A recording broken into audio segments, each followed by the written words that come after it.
My name is TJ Snowdon, owner operator of Snowdon Construction Incorporated out of British Columbia, Canada. We're based in Langley, BC. You're listening to the Tools of the Trade monthly toolbox talk, and I'm really been looking forward to getting on here. Welcome, please welcome to another episode of the Tools of the Trade podcast, your number one construction industry resource. Hear conversations with industry professionals to get the tools, stories, and advice that you need to set your career on fire. You're now streaming the Tools of the Trade podcast.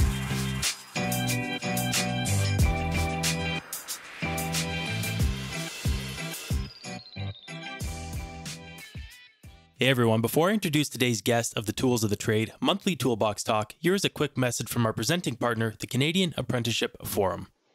The Canadian Apprenticeship Forum is a national not-for-profit organization working with apprenticeship stakeholders in all regions of Canada. As the national voice for the apprenticeship community, we bring together stakeholders from across trades and sectors to share information and best practices, identify challenges, and propose joint solutions. The Canadian Apprenticeship Forum influences apprenticeship strategies through research, discussion, and collaboration. Our research agenda and events provide stakeholders with accurate, unbiased insights into apprenticeship challenges and barriers, and illustrates the substantial benefits of hiring and training apprentices. For more information, visit caf-fca.org and discover how you can join the conversation. Colin will now introduce today's guest. What's up, guys? Thank you so much for tuning into episode number 3 of the Tools of the Trade monthly toolbox talk. I'm your host, Colin Toop, and if you haven't listened to this podcast segment before, it's essentially a spin-off of the regular long-form podcast that I typically produce. The reason I created this segment is to help connect more demographics of the industry together by having short, current, day-in-the-life conversations with everyone, such as apprentices, journey persons, educators, executives, organizations, and everyone in between. Shorter episodes are easier to consume, and the conversations are designed to give others a glimpse into the life of someone that may be in their current shoes or their future shoes while asking the tough questions around apprenticeship and diversity that we need to answer in order for the industry to progress. Now, since these conversations are meant to be paint that picture of construction through the lens of the guest, and because I want to provide you with as much value as possible, I will be asking your questions live on these episodes as well as my standard long-form episodes. So head over to Instagram, check out my page, which is Tools Podcast, and follow me, and check out my last IGTV video where I speak about this opportunity. I will be posting consistently the week prior to the guest coming on in my story with their role, their business or trade type, and a question box that you can throw your question in, or you can send me a DM or comment on my page. I will ask your questions and post the answers in the form of a soundbite by tagging you back on Instagram. Unless you want to remain anonymous, that's totally fine. So let's get some tough, fun, and interesting questions answered by these guests. This week's guest is TJ Snowdon, owner and operator of Snowdon Construction, a mid-sized general contracting, framing, forming, and complete renovation company in the Lower Mainland of British Columbia. Established in 2007, they are now on their 13th year in business and are always looking for apprentice carpenters that they can hand-train to become all-stars within their organization. If you are looking for a new opportunity, head over to toolspodcast.com/May, the month of May, for TJ's contact information. I hope that you enjoy this day-in-the-life conversation. Now let's give it up for TJ Snowdon. TJ, you and I have been trying to get on this call for a little while, and it's obviously not the full podcast interview, which I'd like to get your story because I see so much you guys on Instagram. But as I mentioned, the purpose of this is to try and check in with contractors and construction professionals throughout each month to try and get a taste of what's going on in their world. And right now it's strange circumstances. So we'll get into a little bit of COVID stuff, but the focus is mainly going to be what opportunities are available and what's going on currently in your world. So where I'd like to start is just tell us a little bit about what Snowdon Construction does and what you guys specialize in. So it's kind of just evolved over the years, but we've started as multifamily framing and forming company, mostly framing, evolving into the full general construction scope. We'll take projects from conception to completion, and we're really enjoying doing the renovations. It seems to be a bit of a niche field. and we're going with that and we're running with it. We're good at it. We're efficient coming from the multifamily construction field. So we're using that. So what we're focusing on building the company going forward is being a large scale renovation company. So it's going well so far, and we're always looking for good guys. If they're available, please contact us. Always into taking guys right from green too. I'd say 90% of my crew is green, came with no experience, and we've trained them up. So I personally enjoy doing it that way. So giving the young guys a chance. That's awesome. I was actually having a conversation with a lady named France at the Canadian Apprenticeship Forum. And that was one of the things we talked about is a lot of companies are scared to take on the financial burden and the training that's required for hiring apprentices. So it's good to see that there's still companies that are training them up. And I think that's how you retain talent. Yeah. I want to ask you, so that was actually one of my questions is I see you on Instagram, you'll throw on a hard hat and you'll be like on a multi-family job with the mountains in the background, just beautiful scenery. And then like 2 minutes later, you're like knee deep in mud in a renovation. What's a day in the life of TJ like for you? What do you do on a daily basis? Well, first thing, I don't stop. So that's like one of my biggest assets, I'd say. People laugh at me sometimes because of what you just explained, but we've built the company up to that point where we've got enough trustworthy guys and foremen to be running different jobs. And I'm not the kind of manager that likes to sit behind a keyboard. I like to be out there. I take huge pride in how my jobs are going. I trust my guys fully, but it's my baby and I want it to be ran a certain way. I don't micromanage at all, but I definitely give my input and I want everyone around me to grow that way too. So basically a day in the life is just making sure everything is going smoothly. And we sometimes have 5 to 10 jobs going. So whatever that entails, definitely a ton of phone calls and text messages, but that's basically what the life is, right? So, if you have that many projects on the go, how many people do you have employed underneath you guys at Snowdon? We're like 10 employees right now, but I've got close networks with other crews that will jump on projects and help us, or I'll give them the full project or whatnot. And then plus with all of our general contracting things, we have our plumbers, electricians, painters, all the way down the line. Mm-hmm. So about a month ago, we were probably 30 guys going at it. So, wow, good for you. And how long has Snowdon been around for? This will be 13 years coming up on April. So wow. I kind of just blinked. Good for you, and, man. Time flew. You must love it. Like, what do you love most about being out there? Because I see you. You're very active on social media and explaining what you're doing and showing your quality work. You have an amazing management style. You seem like a very humble guy. What do you love about construction so much that keeps you with your pedal to the metal nonstop with your business? I think it relates a lot to sports and teams. As I grew up, that's all I did. Same type of thing. I didn't stop. I played sports. And there's like a team here, and I've got a chance to build that team, and the camaraderie and the team atmosphere that I've been able to create and manage that team and lead that team is just, it's exciting to me to do that every day. That's a big part of it. So it's exciting to wake up every day and have a new task. And I love problem solving. I love challenges. It's one of the best things when someone comes up to you and says, I don't think we can do it or it can't be done, and stepping in there with the architects and engineers and giving my 2 cents and giving a problem a solution. So it's a gratifying feeling.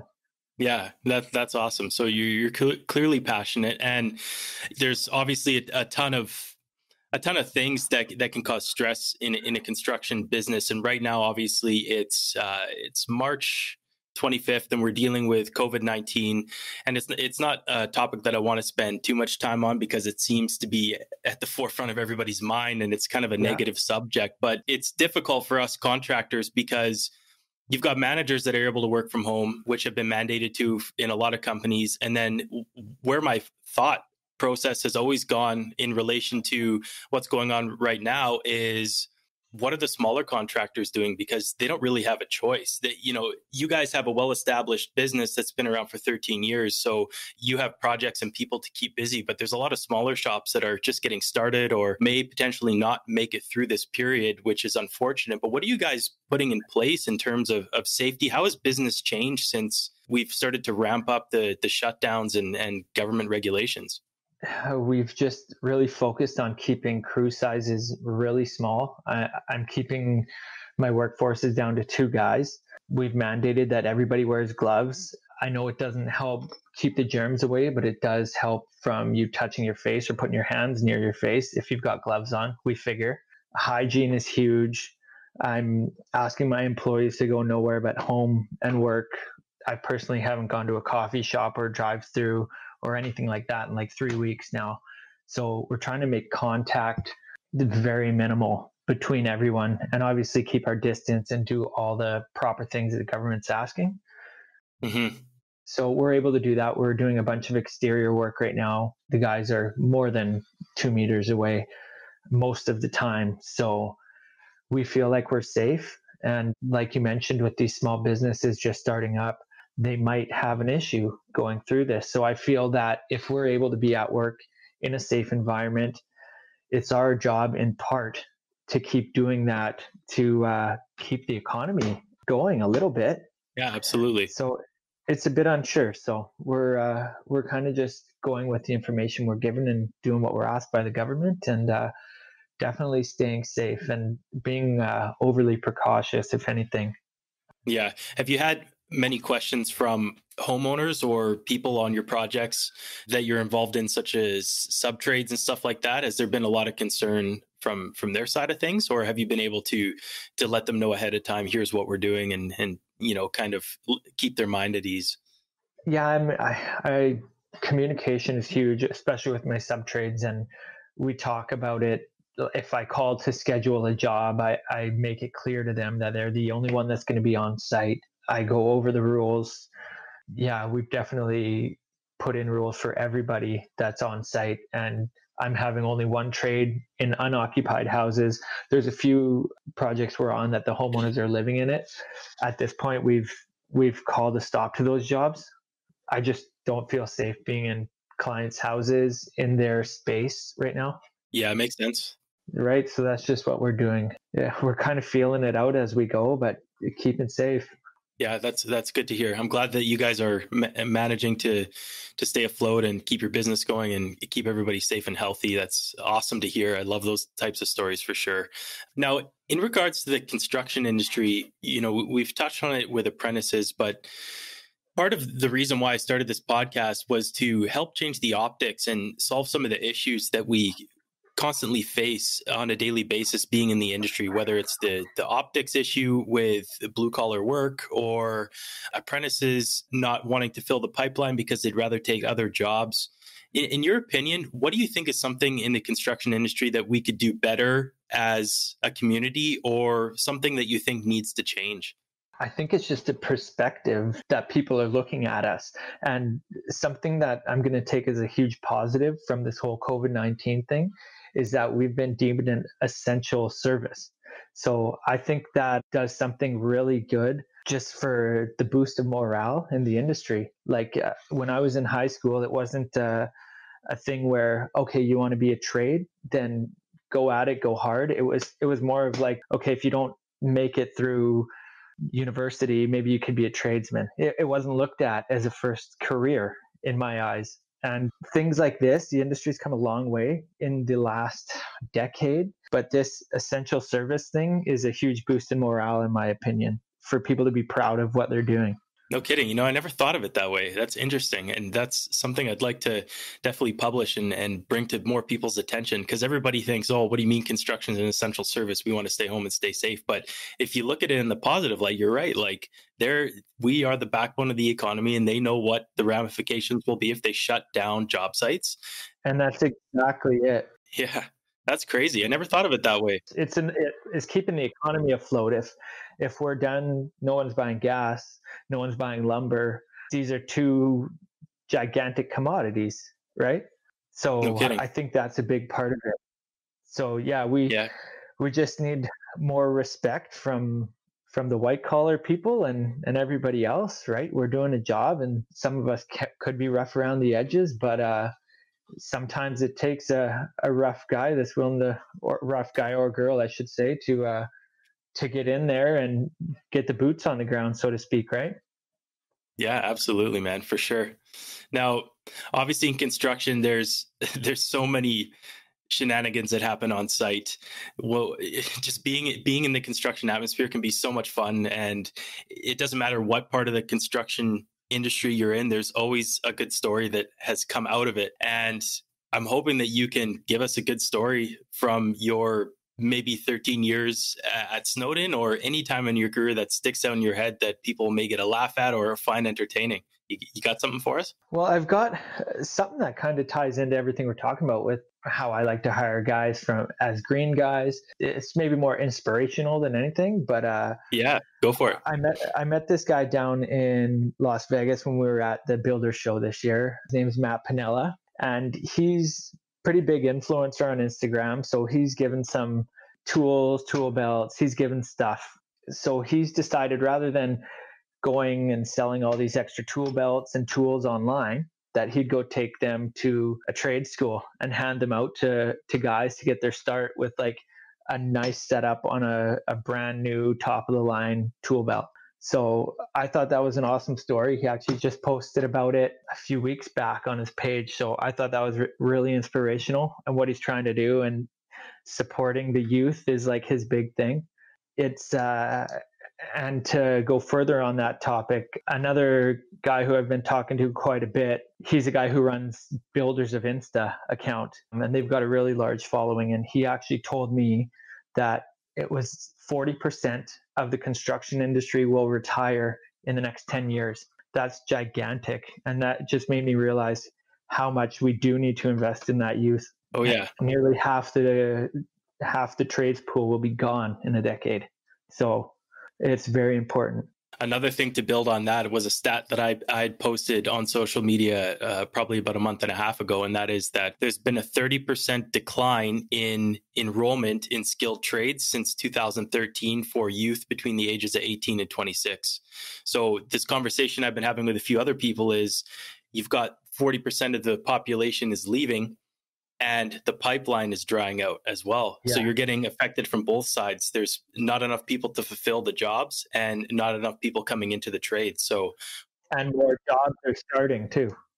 Yeah. There's an insane amount of new project starts happening here in Ontario and all across the country and down in the States. And if anybody listening to this isn't sure about making the leap into construction, there is a massive gap of roles to fill, and you can do whatever you want. Like, the opportunities are endless in the next 10 years for everybody. And you can own a business, you can become a project manager, you can work for a small firm or a large firm. It doesn't matter. Like, there's opportunities just all over the place coming. And I think it's a great time to get involved. And hopefully we can help as a community push that movement forward and get more people interested and make construction fun and sexy for people that want to join. I agree with you, and it can be whatever you want it to be. Like, and that's what I loved about it. I was always a hard worker, and it doesn't matter how many hours you put in. It can be based on production too. If you feel like you want to go and get something, you can have it, you can take it. And that goes for, or you can be working for a larger firm with a different type of security, which I personally didn't do.